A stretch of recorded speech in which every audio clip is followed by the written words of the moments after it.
Hey, well, we are at our first ever filming of a podcast, so we thought no better way to kick it off than with Carey Nieuwhof himself. Wow. The father of podcasting. So, Is that what I've done? I've started podcasting. That's awesome. You've made it relevant for the church. So, hey, I just want to jump right in, and I want to hear a little bit about Carey before we knew you, okay? Yeah. Before the podcast, the blog, the books, and even before Connexus.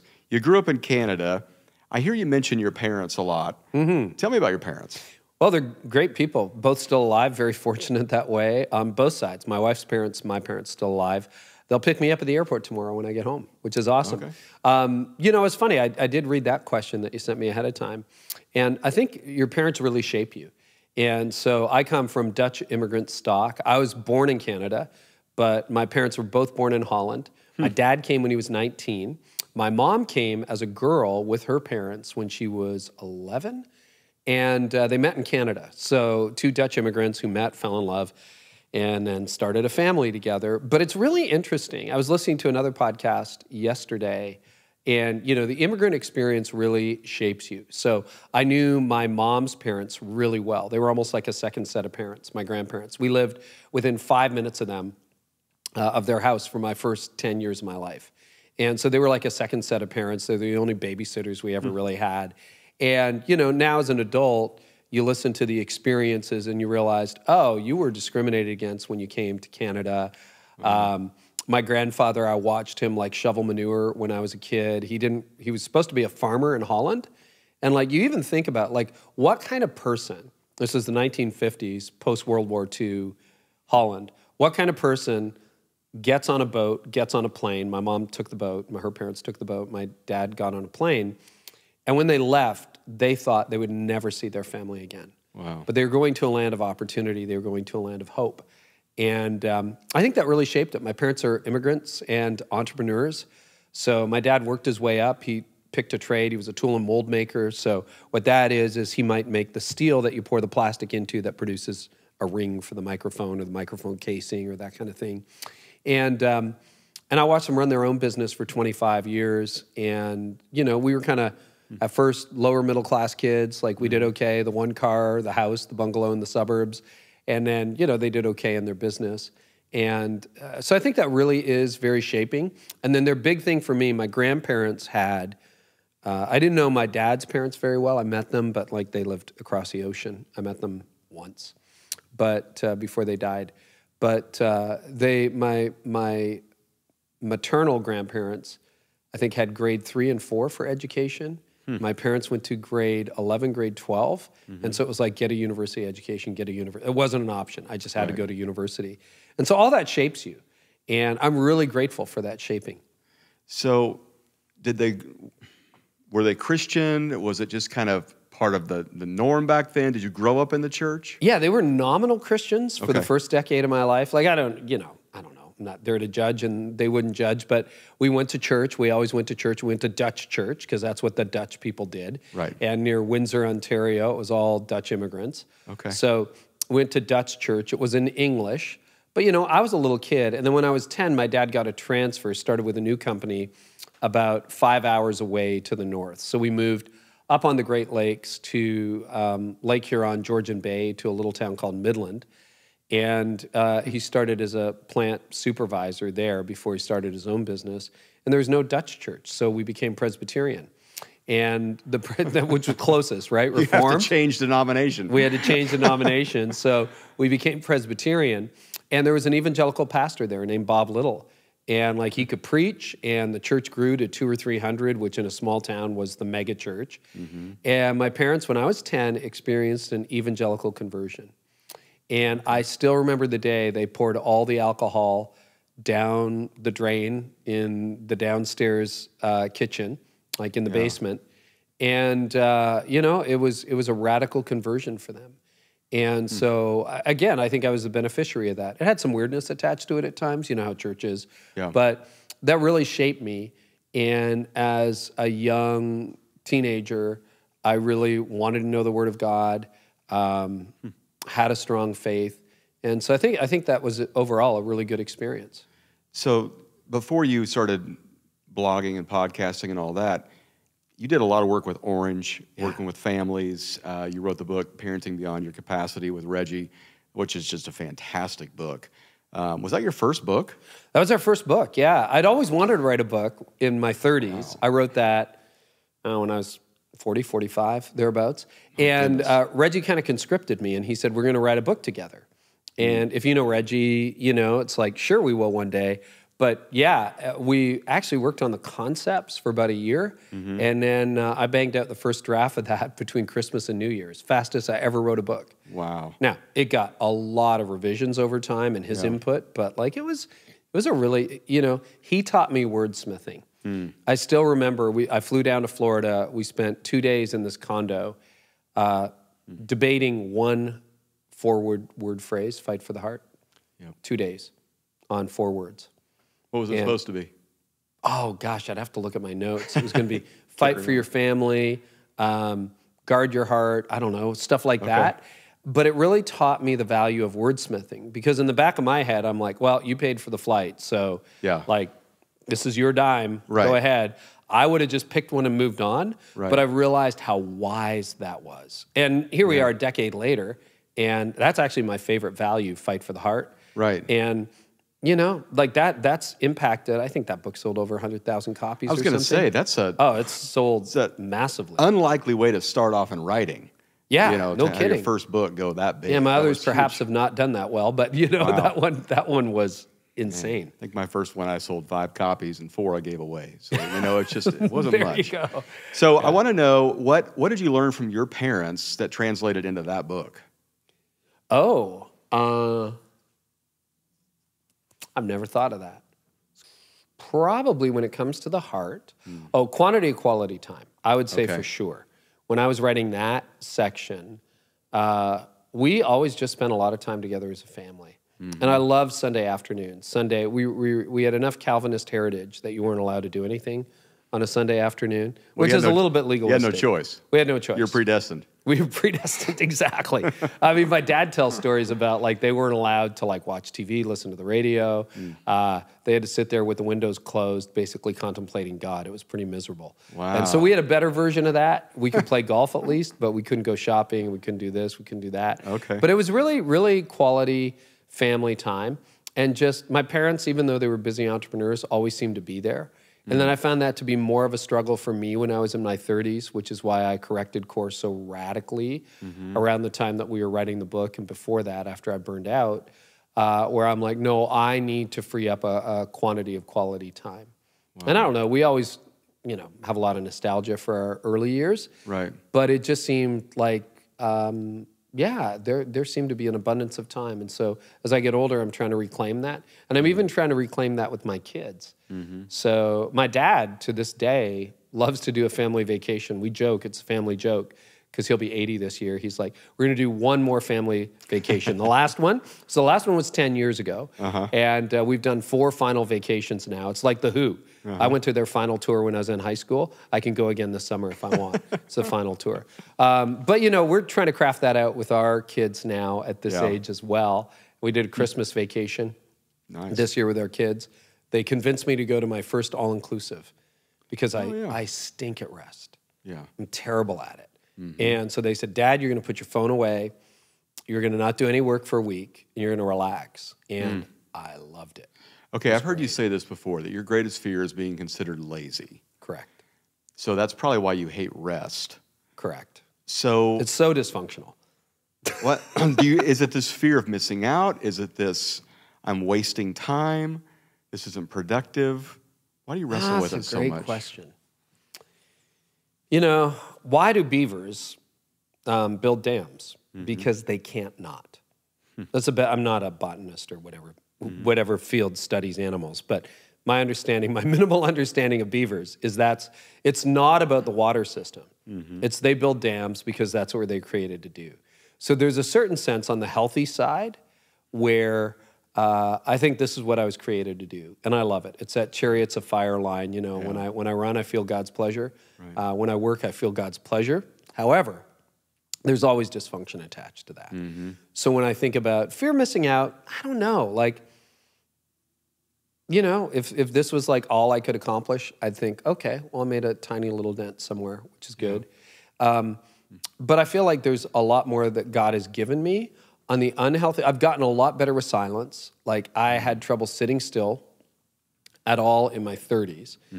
So it's Blaise Pascal, man's chief problem is his inability to sit quietly alone in his room. I've learned to do that, and actually I savor that. But there's this kind of, like, I just can't not think, write. And so my oldest son and I, we've had conversations. He's like, Dad, you need to take like a month off. And he's really good. So he's a computer software engineer who's like frighteningly gifted and is really good at what he does. But he has no trouble just shutting down. And he's not very active on social, not very active on his phone. And I'm like, I'm trying to learn from him. And I might do that at some point, just experiment with that. But yeah, underneath that, there's that, like, you are what you do. I'm sure that's part of it still. Right. There's, you know, I think I'm away from that in my head. I don't know how your emotions behave, but this idea that I'm earning God's favor, well, I know that's not true. I know that's patently false. Right. But is there a part of that under that? Sure, there could be. On the other hand, it's, you know, I look at the person I spend the most time with is my wife. And so when that becomes an impediment to our relationship, that's where it's an issue. And so one of my disciplines for 2020 is Sabbath. And I've taken 3 Sabbaths so far. And after that all-inclusive vacation in December, we're recording this at the end of January, and I'm like really enjoying it. And so I think that is a pool I want to swim in more. And not just so it makes me more productive, because that is my Achilles heel. It's like, oh, I'll do it if it makes me more productive. So. I remember you saying, I think it was on one of your podcasts, about if you don't do the rest, then you're not going to be good at the work, and the rest prepares you for the work. So I remember over the past few months, I would, you know, forcibly take these moments of rest with the excitement of, I'll be better at work. I know. That's been my carrot on the stick. That's my carrot on the stick, right? So I'm totally like in that, this will make me more productive. Right. But I think there is a rest. And I think, like, so I'll give you an example.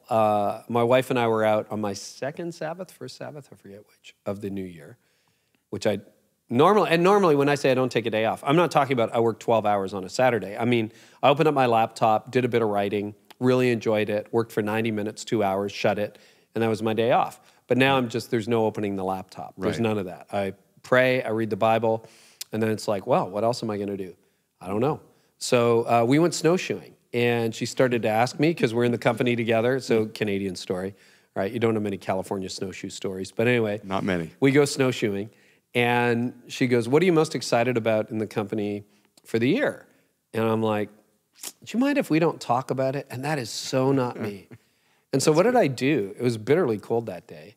And I just like looked at tree leaves and bark and snow and like just tried to like take in the moment, which I'm horrible at. But I'm learning in that area. So we'll see what becomes of that. It's an experiment. It is a muscle that you get better at over a period of time. It gets stronger, don't you think? So you've talked about this a lot, but for our listeners that are new to your story, I think we're all a little bit interested in your burnout, okay? You mentioned that quite a bit, but when did you know, I've got a problem? I'm not just tired, I'm burned out. What was the lead indicator? Oh, that's a fun question, Rusty. I knew when it was too late, because I was just going at 100 miles an hour, and I was not going to be like all those other people who burned out. And, you know, the way burnout hit me, it hits people differently, but the way it hit me is I think my body and mind just went on a strike one day and said, we told you, but now we're done. And I lost all my passion and my joy. And it was that abject loss of control that was terrifying. To be honest with you, it was terrifying. I thought, oh my goodness, because I'm a bit of a control freak, like a lot of leaders, right? So I love this idea of cause and effect, or I can slow down or I can speed up. And that was all gone in burnout. And that summer of 06, when it happened to me, and I was seeing a counselor and the whole deal, but it was like, well, this may be the end. This may be how it ends. And I killed myself. Good for me. Not physically, but metaphorically. And I ruined it, you know? It's almost like I haven't gone bankrupt, but I could imagine there's a day when the bank would just say to you, well, it's over and you're filing for bankruptcy. And you're like, oh, I guess it's done.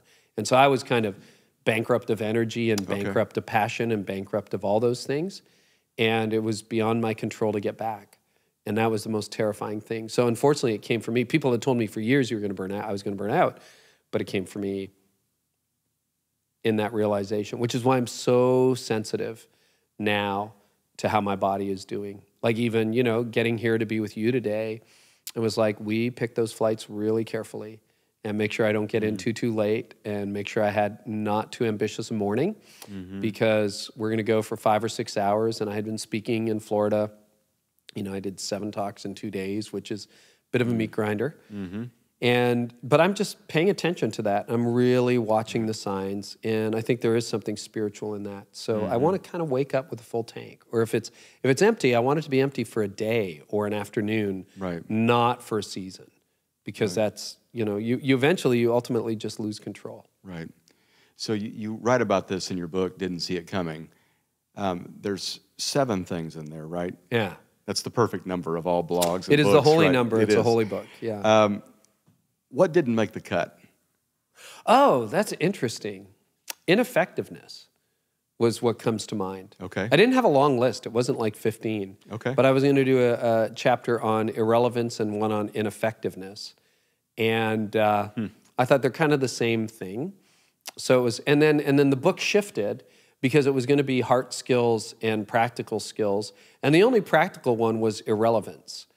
And because the rest was like pride and character and what got included in that, because I cut effectiveness, was emptiness, which is actually my favorite thing I wrote about, but nobody seems to agree. So I don't hear a lot about that. I hear about burnout all the time and cynicism all the time and occasionally on pride. But so that didn't make the cut. Cynicism was so good. You and I have talked about that. We have. That's my default. That's my defense. I just get cynical. And you talk in there about celebrating as kind of the way to get over that. Curiosity. Yeah. How have you seen that play out in your own life? Oh, I was listening to a podcast yesterday, and it was a guy named Sam Zell who's really become a multi-billionaire. He's just on the Tim Ferriss show, who I listen to pretty regularly. And he was just saying curiosity is the sign of an effective leader. And I look at it, I think as you age, your horizons either get wider or they get narrower. And as a guy in my 50s, they're either going to get really narrow, where I'll only stay at this hotel and I'll only talk to these people and I'll only drink this tea or coffee and I'll only eat this food and I'll only think this way.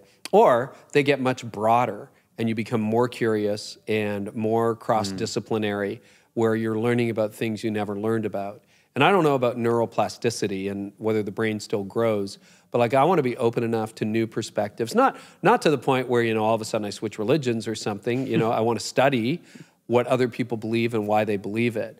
But I think you just you get narrow very fast. As it's like your arteries, right? They kind of narrow unless you exercise them. And I think the same is true. And curiosity is just a good hack. Like that's like that walk when we were snowshoeing. I'm like, I have this mild interest in all these things that are just curious to me. Like trees, I got pretty good in my 20s at being able to identify tree bark, tree rings, and tree like wood grain and leaves. And like, well, that would be fun. When I was a kid, when I was like 8, 9 years old, my parents gave me a birder book. I think I still have it somewhere in a box. And it was just on bird calls and identifying birds. Like that would be really interesting to pursue. And what if we put a bird feeder in our backyard and we just got to know all these birds and what their calls are? I sit there in the summertime, 5 o'clock in the morning, you know, light is just starting to dawn in the northern hemisphere, and I'll listen to these birds, just like incredible songs in the spring, and like, well, wouldn't that be fun to identify all those? So I hope, like you think about the older people, like fast forward 30 years, you're 80, and those are all the fun people. Right. Those are all the people that you're like, oh, we could hang out all day. Right. Whereas the crotchety people sitting there with their arms folded, talking about what's wrong with the world, Like, I could so easily become that. And my wife reminds me, she says, you could be that person, so be careful. There's something comfortable about that. Yeah. Sitting around complaining about the weather and the temperature in the room. And then you don't even go outside anymore. Exactly. Because it could be windy today. It just might be. It just might be windy. Stay inside. So you've interviewed, my goodness, hundreds of leaders on your podcast. Let me give you some names and just give me one or two words of what you take away. Oh, yeah. That's fun. Eugene Peterson. His phrase, along obedience in the same direction. Life well lived.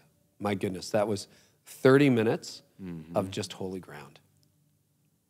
It was. I feel like we've learned so much more about him since his passing. And it, when your kids speak well of you, boy, that's a huge testament. What was it his son said? My dad only had one sermon. Have you heard this? No. It was, God loves you, God is for you, God is coming for you, and he's relentless. Oh, isn't that amazing? That is amazing. He said he only had one sermon. He'd say it over and over again. He'd whisper it in my ear at night. Oh, it gives me chills to think about.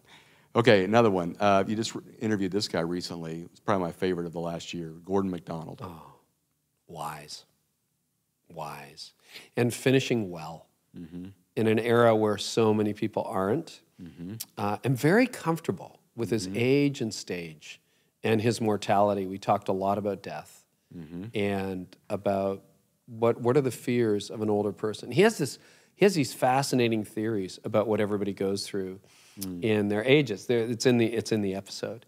And I kept hearing from young leaders who were like 32, and he has very specific cutoffs. Like when you're, I forget the exact age, but when you're 68, this will happen. When you're 32, this will happen. Right. I'm like, wow, that's pretty specific. Then I hear from 32-year-olds going, no, he's bang on. Right. And I think back to my life, he's bang on. Yeah. And like just the amazing wisdom, but there comes with it a deep humility and a real comfort. It reminded me a little bit of what John Ortberg says about Dallas Willard, that the life became so immersed, the veil between heaven and earth became thin. And there are moments where I think Gordon is somewhere, he's still very much alive, but between this world and the next. And Dallas Willard reportedly said that after he died, he wasn't 100% sure that he would know he was actually dead because he had realized some of the kingdom of God in his life. And I think a lot of us miss that. And I sense that in Gordon. John Ortberg. Oh, John. Yeah. Wisdom, real comfort in his own skin, and a beautiful curiosity. Bob and Maria Goff.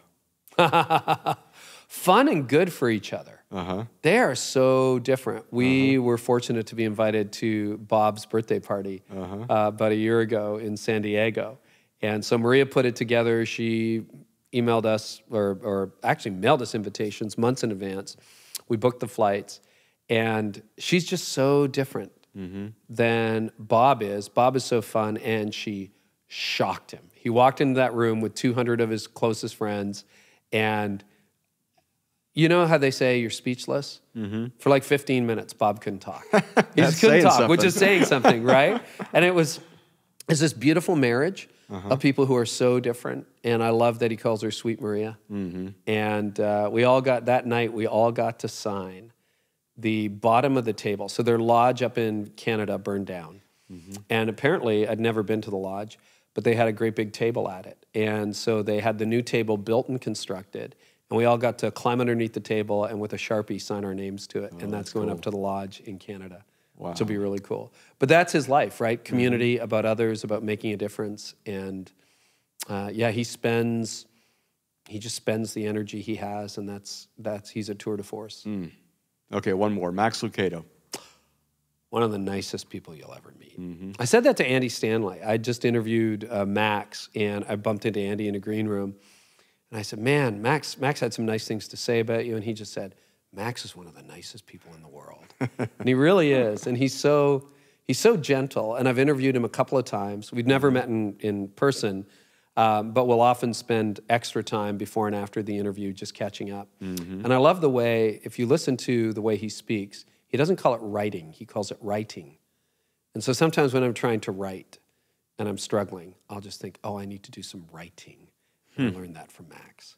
And that's good. Yeah. And I mean, look at how prolific he is. How many books? He's written like 84 books or something. Right. Like, I don't think I've read 84 books. Right.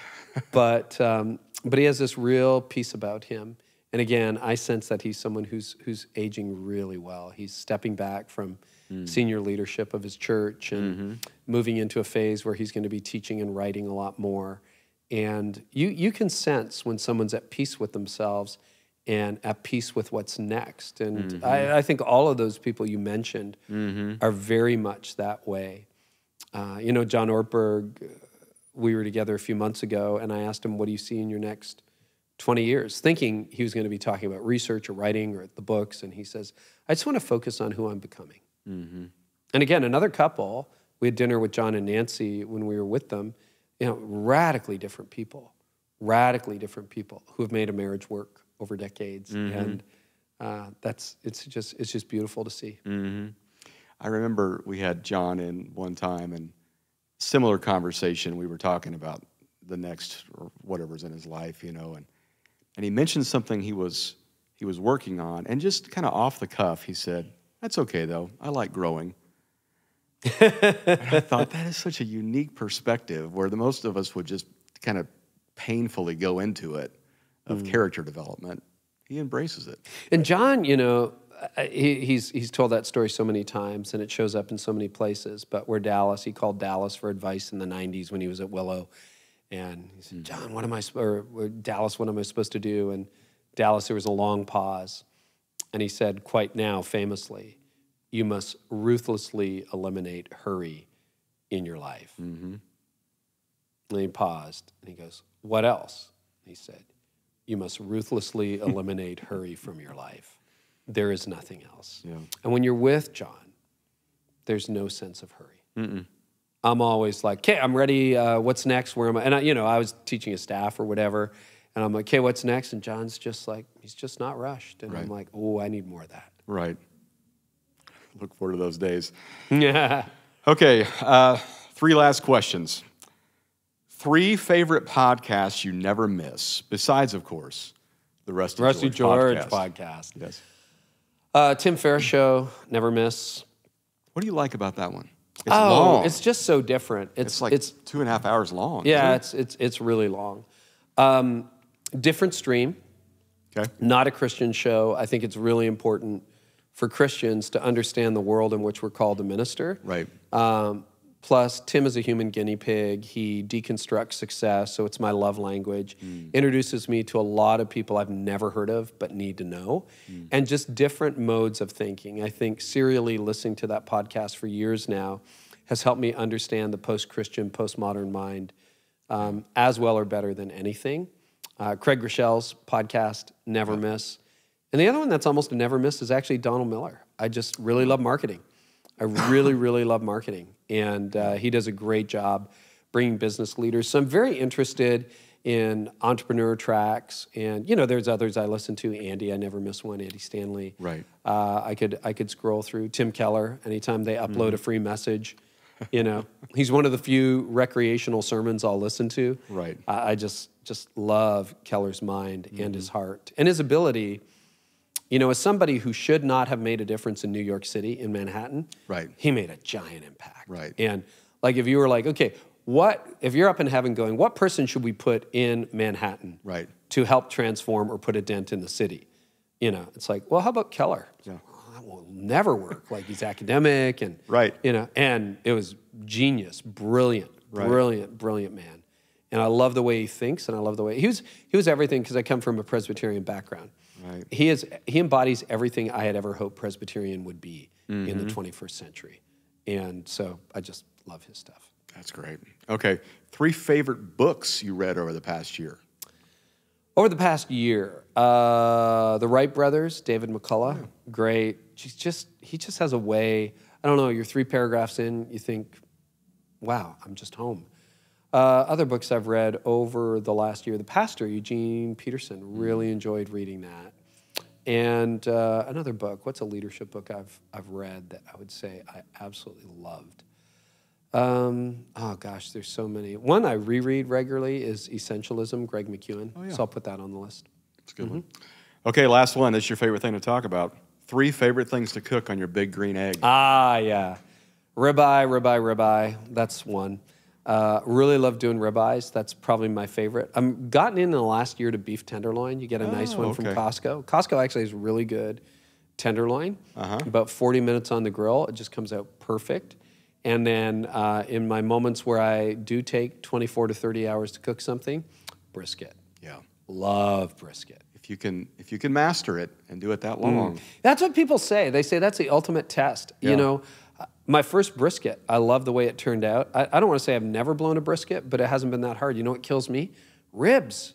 Yeah. Dude, I just cannot get them that combination between like too tough that they don't fall off the bone or so soft that basically you're left with mush. Right. So maybe this summer I have to try to master ribs. What do you do to the ribeye? Ribeye, it's so simple. Salt and pepper. Okay. And depending on how thick they are, it's hard to get thick ribeyes these days, the way they're butchering things. But if they're like 1/2 to 3/4 of an inch, I basically, sometimes I'll reverse sear them, where I'll just put them on a less hot part of the grill, kind of bring the temperature up to maybe 100 Fahrenheit, then pull them off, then just open up all the vents on the egg, and let the fire just go to 600 degrees, throw them on and basically sear them, and pull them off. And enjoy. It's pretty simple. That's good. Bulletproof. And just salt and pepper. They call it Dalmatian seasoning, black and white. About 2/3 pepper, 1/3 salt. That's all I put on them. Have you read the book by the guy from Franklin, Texas? I got it. I got multiple copies. Yes, that's fantastic. It is. And that's his secret rub as well. I got to get more into it. And so I've got like the Big Green Egg cookbook and the Franklin Barbecue cookbook and a bunch of others. But like, you know, maybe on my Sabbaths. Yes. That'll be my reading. Well, you should just fly down to Franklin. Yeah. You got to get there by like 10 a.m. Yeah. You got to line up. When it's done, it's done. He's Austin, right? Texas? Yep. Yeah. Yeah, I've been to Austin a bunch, but I haven't actually been to his place. So next time you're at South by Southwest. I'll be at South by Southwest in a month. That's right. So maybe I should go. Well, Carey, thank you. It's just been a treat, and your words to our staff were awesome. I know what you're going to share to our people this weekend is going to be amazing, and just appreciate you and your friendship and encouragement over the years. I'm really grateful for you, and it's a thrill. We always meet on the road, so just great to be here at home with you. And thank you for your leadership, and thanks for the incredible job you're doing with this team and in this region. They make it easy. Thank you. Thank you.